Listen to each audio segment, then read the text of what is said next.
Guys, welcome back. It's time to check back in with Kara from 24 Karat. The name of today's video is Fat Girls Hurt Feelings. This ought to be good. Tell me what you think in the comments. Hello, it's day 295, and I want to talk about a fat girl's hurt feelings. Yeah, it's kind of a niche topic today, but it's something I've wanted to talk about for a couple days now, mostly because it's still the beginning of the new year and a lot of people are still focused on losing weight. And I'm really no different. I decided many months ago that I wanted to cut some weight in order to be able to do some of my health and fitness goals.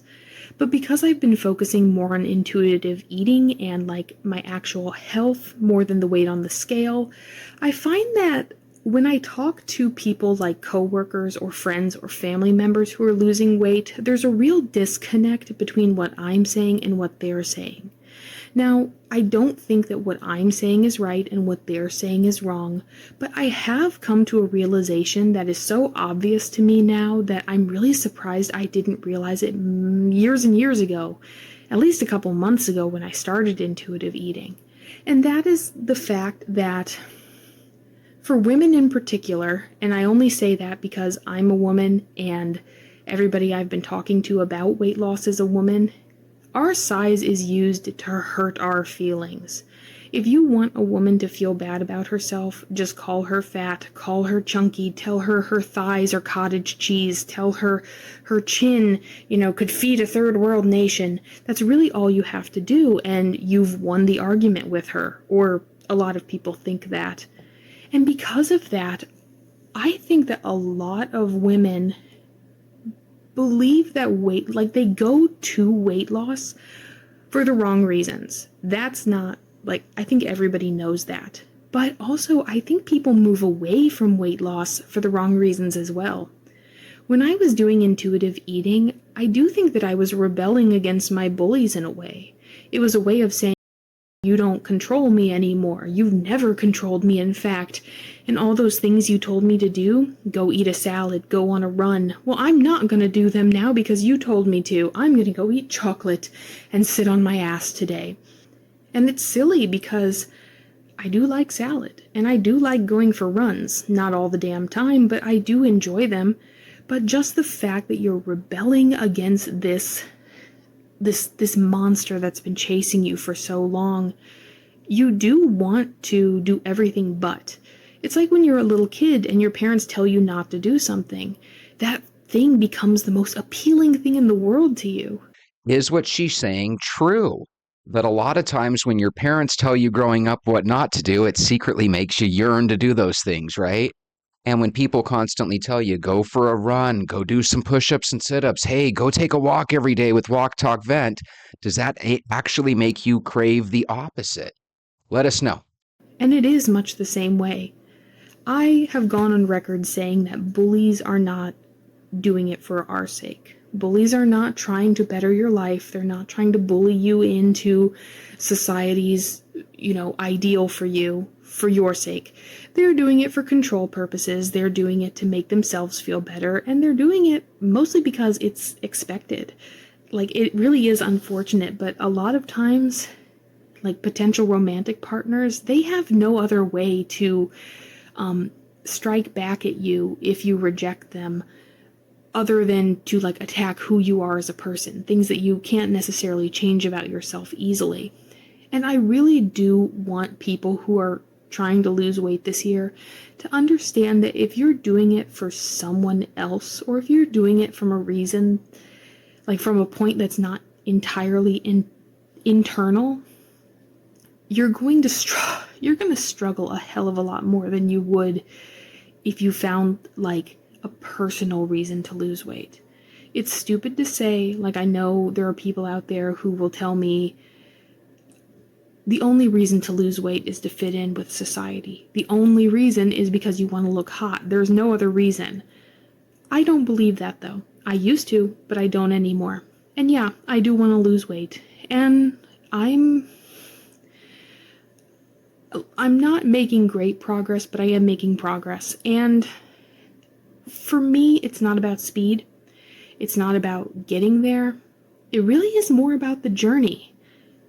A lot of times you'll hear people, and I saw some videos today that were like, hey, my 15-year journey and struggle with weight loss, you know? And a lot of times what you'll find out is that out of that 15 years, for about 8, 9, 10 years here and there, they tried all these crash diets and all these crazy things that they were trying to do that was just you'd have to be Superman or Superwoman to pull off, right? And the thing that drives me crazy is that if they would have just started walking each and every day, drinking some water each and every day, and avoiding sugar each and every day, it wouldn't have taken them 15 years to fail. They would have started seeing success pretty quickly. We're not done with Kara here. Let's check out one more video of hers. Hello, it's day 359, and I want to talk about dealing with the negativity of weight loss. This is the hardest one. If you're going on your own health and fitness journey, this is by far the hardest thing to do. Never mind intuitive eating or finding exercise that works for you or going to sleep on time. All of those are easy compared to this one. Because if you've tried to lose weight for a very long time, you are probably mired down in these negative thought processes the same way that I was. You have internalized voices from your negative bullies. Maybe those bullies looked you in the eye, or maybe they're just people on the internet. Maybe it's a combination of those two. But you are looking at yourself in the mirror every day and saying, not good enough yet. Not good enough. I should eat less. I should minimize the space I take up. These foods over here, these are bad. I will never eat those. You're always saying no, not, never, never this, never that. And it is exhausting. And unfortunately, for a lot of us, the very bullies in our lives who are making our lives miserable, who are steering us toward those negative thought processes, are people who are supposed to care about us. Their parents, their siblings, their friends, their lovers, people who are supposed to want the best for us. And they disguise their words by saying, oh, I'm just worried about you. I'm worried about your health. And it is so frustrating. The only thing that I've found that has worked for me, in the spirit of reviewing everything I've learned over the course of the year, the only thing I've found is realizing that nobody is pleasing to everybody. There are good reasons to lose weight, right? Maybe there's heart disease in your family. Maybe there's diabetes. Maybe you want to run faster, jump higher. Those are good reasons. But if you're asking yourself, why do I want to lose weight? And the answer is anything other than for a personal reason that is very deeply set in my heart, then you're probably losing weight for the wrong reason. I think that's probably a true statement. Do you guys believe that's a true statement? If you're doing a diet or exercise routine for anything less than yourself and something from within that you've always wanted to do you think you could be doing it for the wrong reason? There is nobody who is universally attractive. Think about the sexiest person that you can possibly think of. And that person is going to have people on the internet saying, forehead's too big, nose is too small, chin is too wide, oh, they got a little bit pudgy this last round. I'm thinking about K-pop idols. Man, people are brutal to K-pop idols, and those are some of the most beautiful people you'll ever see in your life. And it's true for you, too. You can lose all the weight in the world. You can get down to the magic number on the scale, but you are not going to be universally appealing. That is really hard for a lot of people to hear, but for me it was kind of liberating. Because for the first time in my life, I am losing weight in a sustainable way. And I found that, it really isn't affecting my self-image the way that it used to when I would go on crash diets and lose weight. Nowadays, it's more about how I'm feeling in the moment rather than what I'm wanting to feel like in the future. And if you're trying to go on a fitness journey, I would encourage you to think about that. How are you feeling right now? Are you feeling healthy? Are you feeling comfortable? Are you feeling loved? Because if not, you probably need to start steering your ship in a different direction. It can be so easy to get sucked into this negative thought process that we're all aging, that we're all heading toward the grave, that pretty soon it will be nothing but gray hair and wrinkles. Pretty soon you'll be flabby and your tits will be on the floor. Stop it. Stop thinking that way. Start thinking more about how things will be tomorrow. Tomorrow I want to go on a run. Probably shouldn't eat too many carbs and get bloated tonight. And that's really as far as you need to go with it. She's something else. Really, really talented girl. I will link her show in our description. Guys, I'm just one of these people that I believe a lot of times when we're listening to different dieters and different people that are doing different exercise programs, there's this little tinge, this little hint of sadness and negativity and stuff, right? But if you listen to the people in my comments, the venters, all you hear is positivity and encouragement. So what I'm telling you is, I think there is something to this daily walking thing that I'm preaching. And if you want to feel what it's like to walk every day, go get your shoes. Let's go for a walk.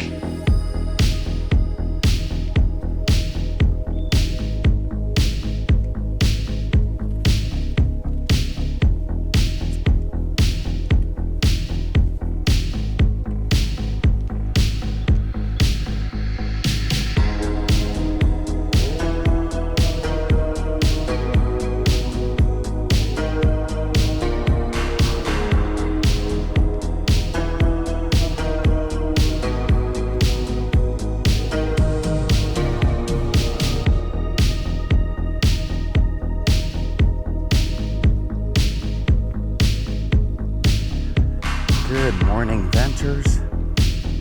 It is Sunday, so it is Monday for you guys. So happy Monday. I was just reading a story about a surgeon, a neurosurgeon named Stephen Bergen. And Stephen Bergen, while he was at Duke University doing his studies, was, I think he was doing his residency there, but I'm not 100% sure. But anyway, while he was doing his studies, the producers of Grey's Anatomy came and they were looking to talk to doctors and surgeons, for advice on the show. He ended up getting a job as somebody that helps with the technical aspects of the show, and he even has been on one or two shows as a guest appearance, right? And what made it fascinating is, I thought Grey's Anatomy went off the air like 15 years ago. And I thought Andre Braugher was on Grey's Anatomy. If you're a fan, maybe you can let me know, because didn't Andre Braugher die X amount of years ago?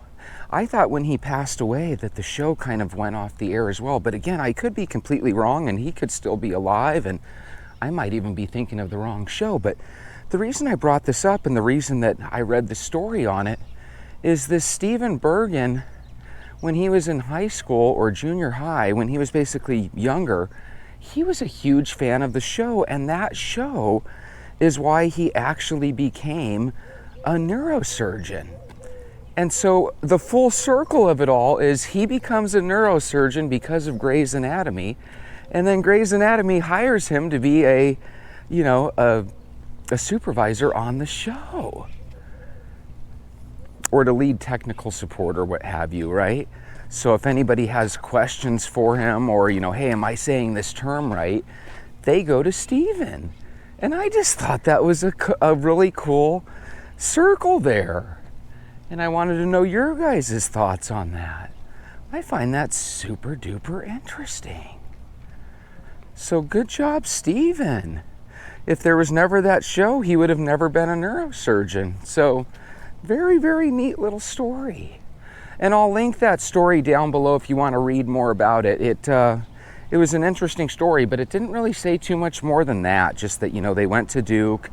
They were looking for a neurosurgeon that they could bring on to, help with the show, answer questions for the actors and stuff. And he got the gig. What a cool situation. They did say one thing in the little article that I read that seemed really, really scary to me. It said that he was in his 6th year of residency at Duke. And I'm like, gosh, that sounds like a lot of residency before you can kind of, do your own thing. And I don't know if we have any neuroscientists watching this show, probably not. But does that sound normal, that somebody would have a residency for 6 years? That sounds like something that would happen if you're not a good neurosurgeon. How long you been doing residency now? A year? 6 years. Holy shit. I think they've abducted you, doctor. I feel like you should be on your own by that point. But again, you want to know something? If it takes people 6, 7, 10 years of residency to become a neurosurgeon, and they're willing to go through all that schooling, wonderful. But I still think artificial intelligence and robots are going to take over. that would be one of those things where, if it takes 10 years for us to train neurosurgeons, who knows, maybe robots and artificial intelligence will be taking over certain jobs like that. That's why people get up in arms when we start talking about, making math easier, right? Changing math requirements and stuff. I don't know about you, but when it comes to your doctor, your surgeon, your airline pilot, those are things where I think we should go for the best available candidate, right? And I think we should go for candidates that succeed in their studies and their testing, right? I don't want anybody, and I mean no one, seeping through the cracks on something like that. Because let's be honest, if you found out that your neurosurgeon became a neurosurgeon, in an easier fashion than other neurosurgeons, I don't think I want that guy or girl working on my brain,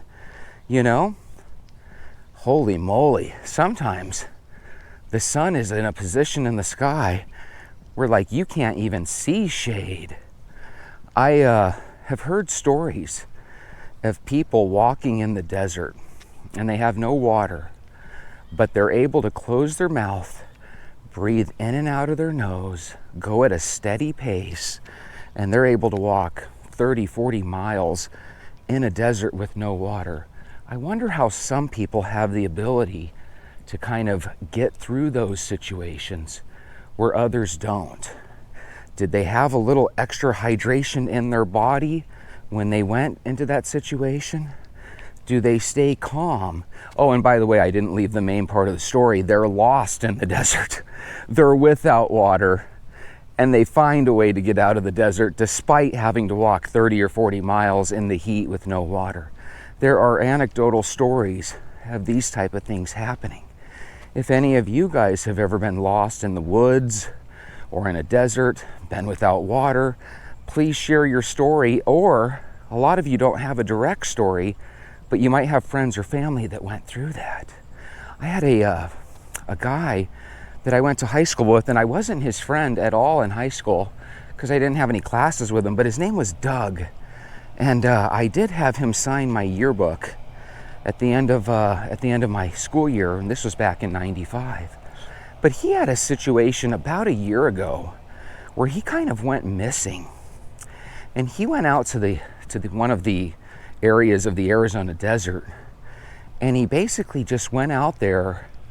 And when searchers found his body, because he didn't come back, it appeared that he had just kind of laid down and died out there.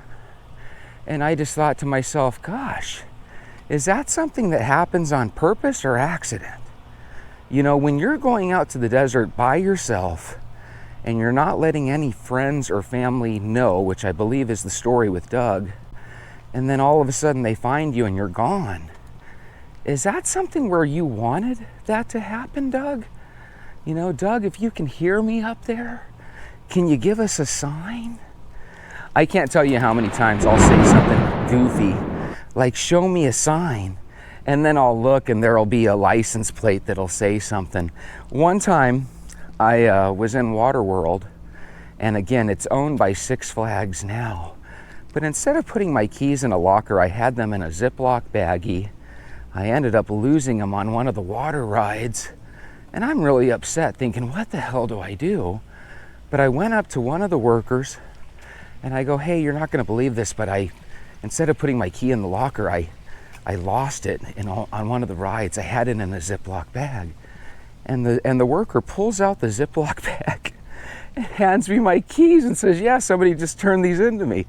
And it was just the weirdest experience, because I honestly thought I was going to be screwed trying to find these keys. And I found them pretty quickly with basically the first or second lifeguard that I went up to. As I'm exiting the park, in the very front row of the dirt parking lot that was there, I see a car with a front bumper, front license plate, excuse me. And in Arizona, the one that counts is the rear license plate. People don't really have front license plates. So this was just a vanity plate. And the little vanity plate said, believe. And so I always felt like that was a little sign for me. So again, Doug, what the heck happened? Why were you out there? And did you do it on purpose because you were tired of this world? Or did you go out there thinking you were going to have a fun day hiking out in the desert, and you just all of a sudden found yourself without water, and you know, bad things happen? Show me a sign, Doug. Now watch, as we're walking, we'll see some license plate or whatever. Sometimes that happens to me.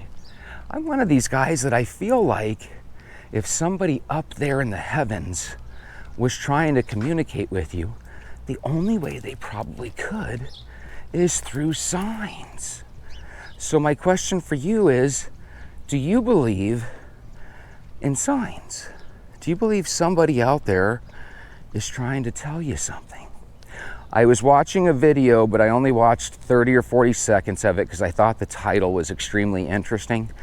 But the video itself was like 2.5 hours, and it was like midnight, and I didn't really have the time to invest in it. But it was some guy, and he was on a show, and he was telling the host of the show that dreams are a future you trying to warn you about things. And I just thought, wait a minute, this guy is making the argument that dreams are a future sign from yourself to yourself about what's going to happen here in the near future or down the line.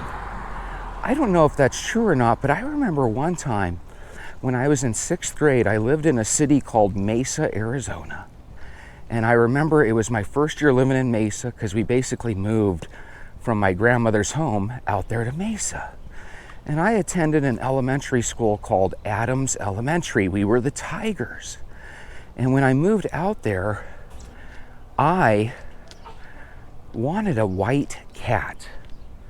I don't know why, but I wanted a cat, and I wanted it either to be all white or all black because I thought that those were the two coolest colors for a cat.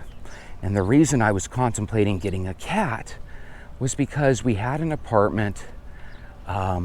We didn't really have the means where getting a dog made much sense because I was going to school every day, and my mom did not want the responsibility of having to take the dog on walks. And if my mom was trying to find a new job or something, you know, what would we do with this dog, right?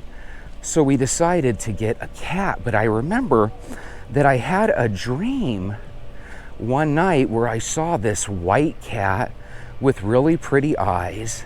And then I woke up, and obviously it was a dream. But a couple of weeks later, I ended up getting a hold of an all-white cat. And I remember the all-white cat looked a lot like the cat I had dreamt of. Oh, leaf blowers that way. We'll go this way.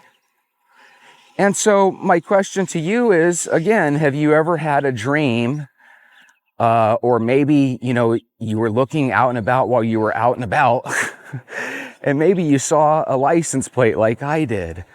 In other words, have you ever had a dream where maybe there was a sign in the dream that you were able to use?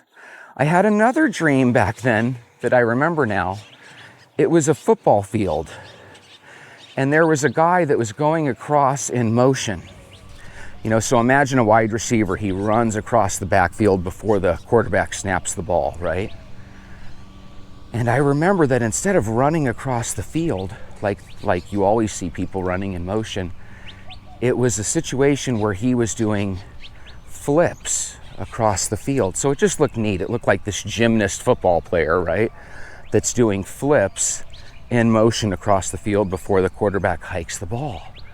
And it just looked really, really neat. To this day, I always think it looks cool when people do continuous flips like that. I just think it looks the neatest thing, right? So check this out. This is no joke. The next day, I'm watching, it might not have been the next day. Within the next couple of days, I'm watching the news, and they say, take a look at this high school football game in Texas, and take a look at this wide receiver going across the field in motion. And sure enough, guys, it was that same guy that I saw in my dream days before, and he was doing flips or somersaults all the way across the backfield while he was going in motion before the quarterback snapped the ball. That was super duper interesting.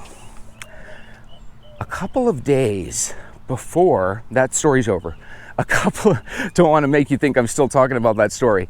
A couple of days before Phil Mickelson won his first major, I had a dream where I was looking at the USA Today and I saw him up in the air jumping, celebrating his first major victory. I thought it was so real that I went into my boss's office the next day, because my boss, Bruce, at the time, was the guy that got me introduced to golf. That goes back to be friends with your boss. I ended up he was probably one of my best bosses ever, and he taught me how to play golf. The funny thing is, I was right-handed with both arms. He was left-handed and only had one arm. So I'm one of the few people that can say, hey, I learned how to play golf from a one-armed man. And he still beat me every time with his one arm. It was a very humbling game, right? But anyway, I go into his office and I go, Bruce, Phil Mickelson won his first major. And he goes, you think so, huh? And I go, yeah, he won. He goes, what are you talking about? The major starts this Thursday and it goes through Sunday, but I want Mick to win. I want Phil to win, right? And I was like, how crazy. And I proceeded to tell him that, in my dream, I saw that he had won, but I thought that he really had won. I didn't really, even though it was a dream, I didn't think it was a dream. I thought it was just a memory I had of watching something on TV. And he assured me that no, Phil Mickelson hasn't won this tournament yet because it starts on Thursday, right? And I believe his first victory was the Masters. Okay, I forget exactly which one it was now because it was quite a few years back. But for all you golf fans, I don't know if you remember, but for the longest time, Phil Mickelson had never won a major. And I think now he's won 5 of them or so, right? Hall of Famer, obviously, ASU golfer, right? But anyway, later that week, he ended up winning his first major. And I felt like I had seen it in advance. So we all have these moments, but some of us don't notice the signs. Why do I say that? Well, isn't it common for people to have a vivid dream and then you wake up and it's right there in your memory, right? And you're about to tell your friend or your partner about this dream, and then out of nowhere it disappears. You ever have that? The dream is right there, and then out of nowhere it just kind of disappears from your thoughts, right? Well, it's hard to remember signs in dreams if you can't remember the dream itself, right?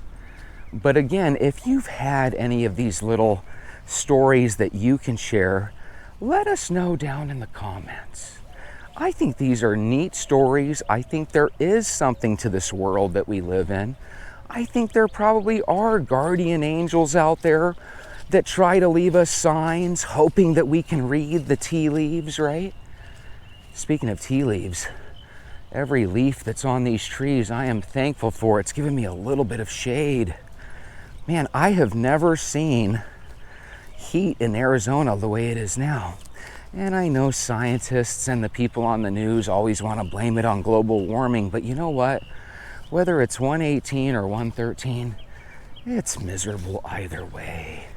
I hear that for every single situation where we're trying to put up a windmill, or the wind turbines or whatever, and we're trying to capture wind for energy, and every situation where we're trying to catch solar for energy, right? Like here in Arizona, you see a lot of houses with solar, which makes sense because we're in Arizona, but it doesn't make sense if you live in Boston or Louisiana or Portland, right? Someplace where it rains a lot.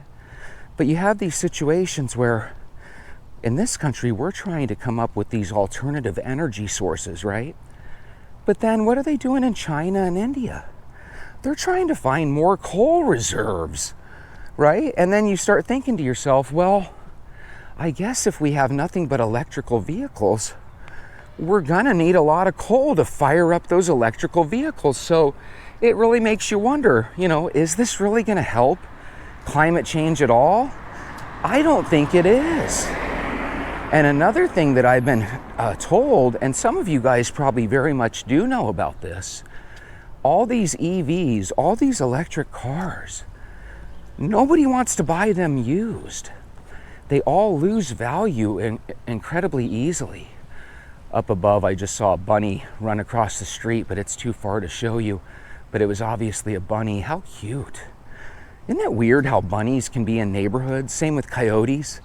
And you're like, what the heck is a bunny or a coyote doing in this neighborhood? But you know what? They lived here before it was a neighborhood. They lived here when it was just dirt and desert. And now that everything's here, they still tend to live here. Very, very interesting. If you have an EV, holy moly, it is just hot today. Okay, I was wrong. It wasn't a rabbit, it's a chihuahua. It was a chihuahua going in and out of his owner's house. Hopefully he makes it in safe. So when Jesse talks about his ex-classmate in school, Doug, going out to the desert, walking, falling asleep, and just perishing there, right? In a weird way, that's what I'm doing. You know, Doug went out to the rocks and to the mountains, that part of the desert, right? I went out to the part of the desert that's here in my very neighborhood. You know, you take away these houses, right? You go back a couple hundred years, this is the heart of the desert. What is this crazy guy doing walking in the desert? Well, I think this is a perfect scenario to talk about preparation, right? I think if you guys can start walking with a bottle of water on you, I think it might be a good idea. Sherry Ann, if you're watching, take off your weighted vest and just take a little backpack with you with a couple bottles of water. And that way, if you're ever out and about and all of a sudden you start feeling faint or something, hopefully you can find a good patch of shade and start drinking some water. And for those of you that are friends with Sherry Ann, I don't think she lives in Arizona, so I don't think she has to worry about 115 degree heat or anything crazy like that. But woo, this sun is hot. You can really feel it on the back. You know, it's interesting. I used to think that you could sweat weight off. And I think that's because I would watch a lot of UFC fights.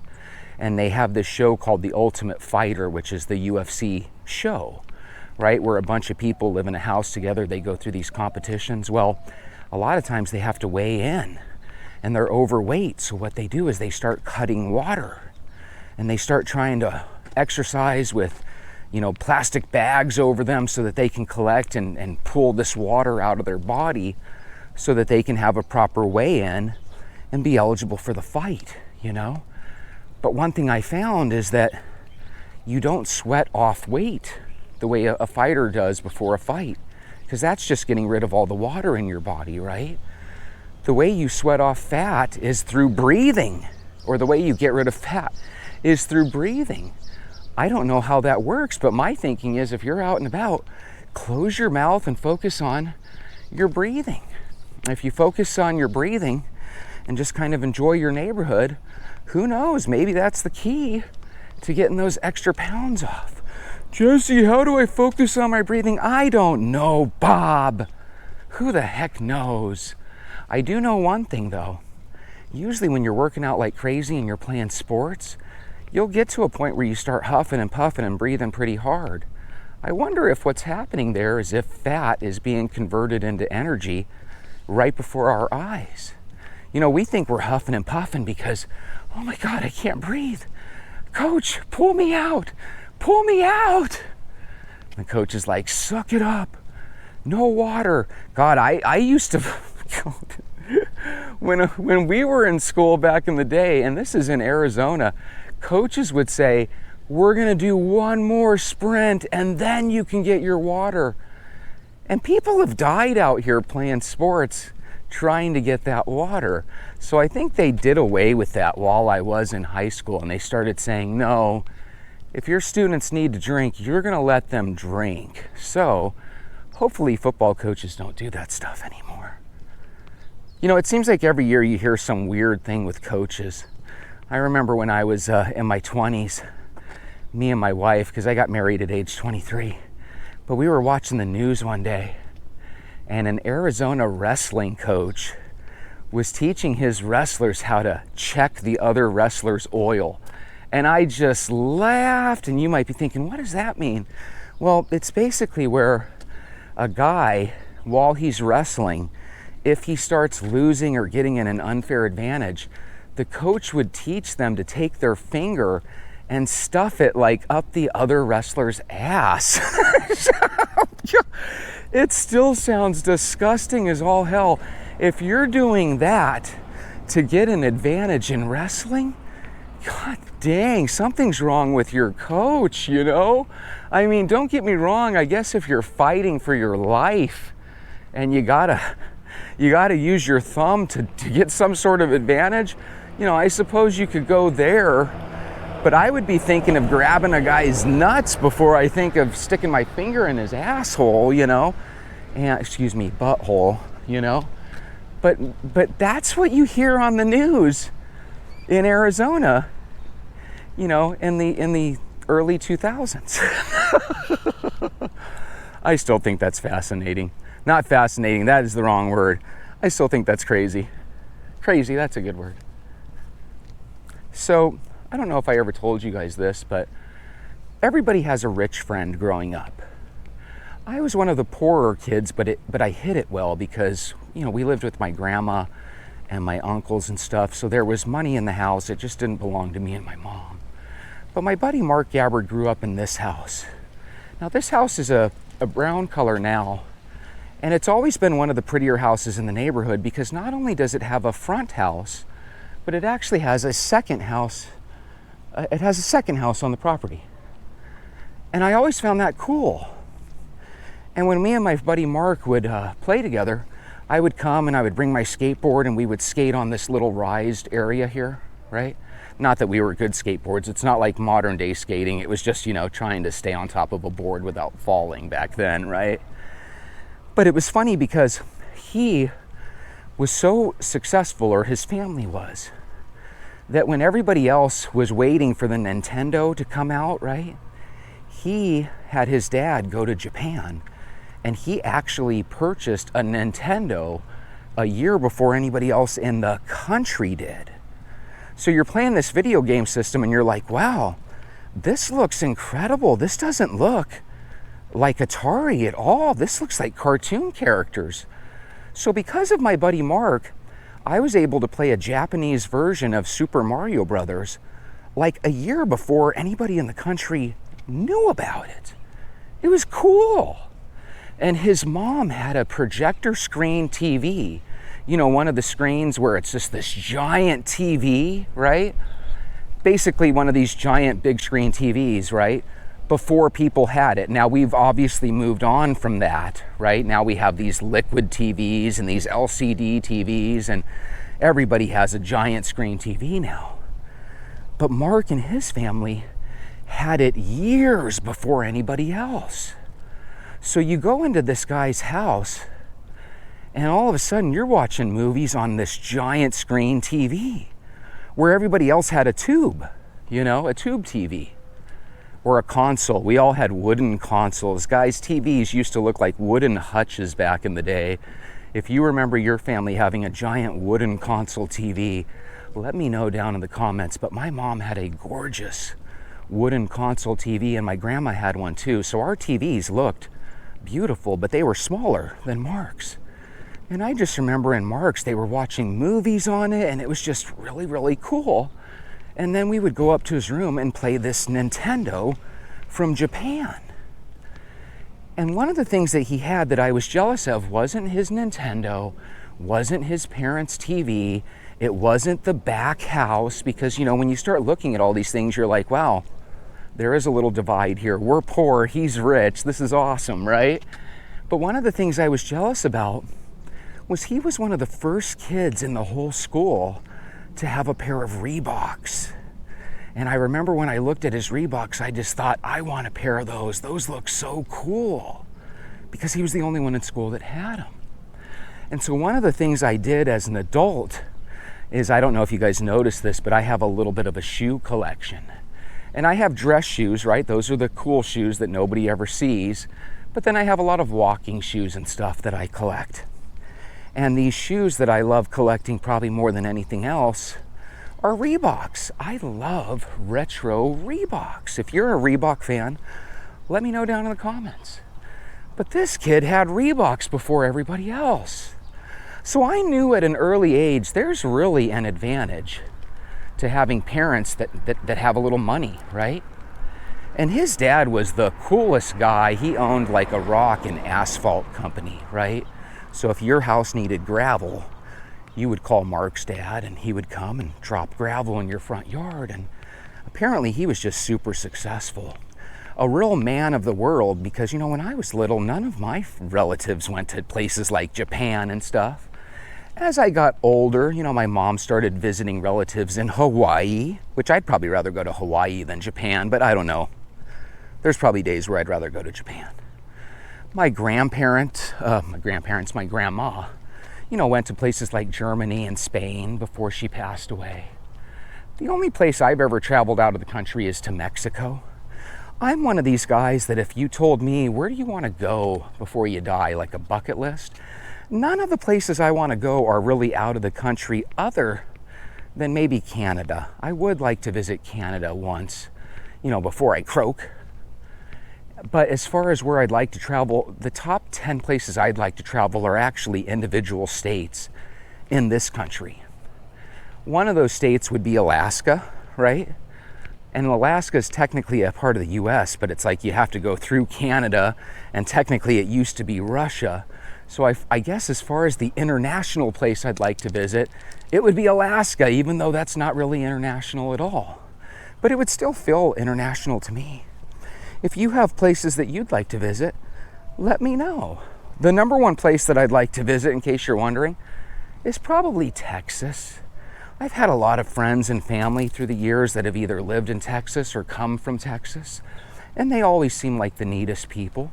They always talk about how much they love Texas, which is always weird because it's like, you know, if you love Texas, why did you move out to Arizona?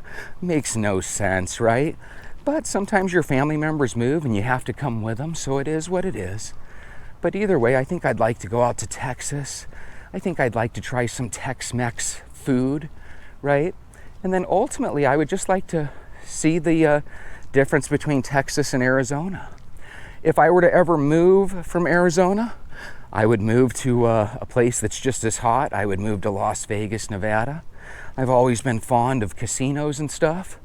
And if you would have asked me 20 years ago, I would have said, hey, one day I'd like to have 2 homes, one in Arizona and one in Phoenix. But I've kind of changed my tune on that because over the last handful of years, we've gotten like an extra dozen casinos here in Arizona now. So if you're really itching to play Texas Hold'em, or you're really itching to go play on a slot machine or play some Keno or roulette, I don't have to go to Las Vegas. I can just go to the Desert Diamond down the street.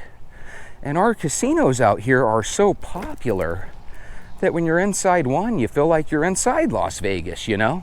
And don't get me wrong, I think I'd rather be inside, you know, the Luxor or the Bellagio or one of these, you know, MGM or someplace in Vegas. But at the same time, I think our casinos are great. I am a huge fan of casino food. But our casinos out here, at least the one closest to me, doesn't have the best food, but some of them a little further away do have some pretty decent food. I always feel like the best Chinese restaurants are in the casino. So if I go out to Casino Arizona or Fort McDowell, you know, they have some decent food selections to choose from. But if I go here to Desert Diamond, they have more of a cafeteria type selection. And I don't know about you guys, I'm not really into cafeteria type places to eat. Holy moly, it's hot.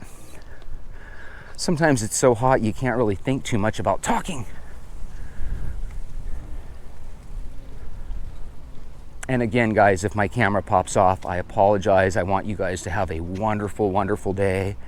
And make sure that if you are walking in this heat, come prepared. How? Have some water on you.